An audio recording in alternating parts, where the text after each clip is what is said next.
So since a young kid, I've always been around cars. My dad's always brought me around them. And at 16, I got my 2009 Nissan Versa. I worked so hard, saved up, bought that. And I've always dreamed of having a truck. So I convinced my dad to come help me find a truck.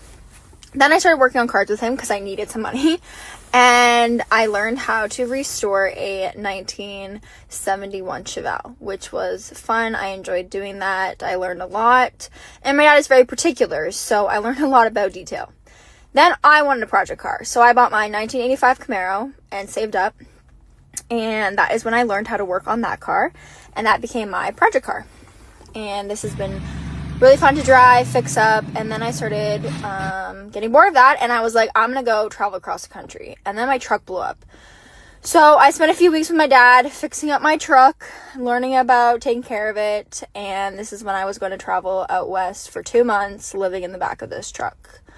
So, of course, there was definitely a lot of work needed, and I cleaned up the entire thing. There's the engine bay looking really clean. And then we set off for our trip with that little bed in the back. And of course, still had to keep it clean while we were on the road. Look how shiny that is. And then I started doing some more little projects here and there. Learning how to clean, going to car shows with my dad, and just living the car life. And then I started getting customers. And that leads me here today when I started my detail business. So if you're interested in working with me, you can send me a quick message.